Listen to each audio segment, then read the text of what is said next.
আমার চরিত্রের নাম হলো কুমকুম।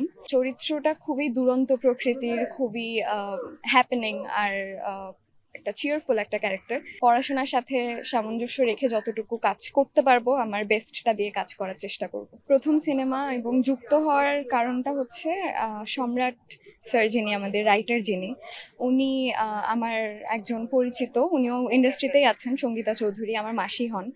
তো ওনার সূত্রেই আমার কথা জানেন যে আমি নাচি, অভিনয় করি। তো এরপরে আমার সাথে একদিন দেখা হয় সম্রাট স্যার এবং জুবায়ের স্যারের। আর ওনারা আমাকে জিজ্ঞেস করেন আমি সাইকেল চালাতে পারি কিনা, সুইমিং করতে পারি কিনা। মানে অডিশনের মতো ফিল হয়নি, এমনি একটা কনভারসেশনের মতো ছিল। এরপর আমাকে স্ক্রিপ্টটা দেওয়া হয়, পড়ি আমি, এবং ওনারা দেখেন যে আমি পারবো কিনা, যেহেতু প্রথম কাজ।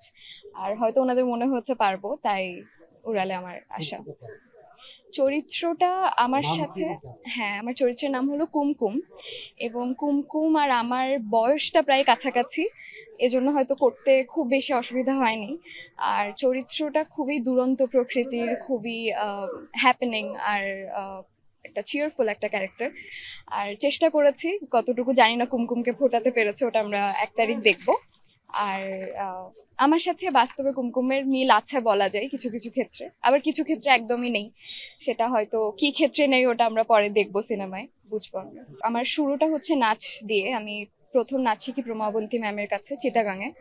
এরপর ঢাকা আসার পর আমি মুনমুন আহমেদ ম্যামের কাছে এখনো শিখছি নাচ। আর এরপর থিয়েটার আমি করছি, তাও অনেক ছোটবেলা থেকেই, fame school of dance drama and মিউজিকে।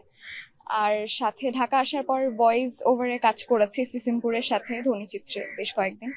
আর এরপর তো উড়াল করা। ফিউচার আমার এখনো পড়াশোনা শেষ হয়নি, তো পড়াশোনায়ও একটু আমি এখন এ লেভেল দেবো, নেক্সট ইয়ার এ লেভেল দেবো, ও লেভেল শেষ করলাম।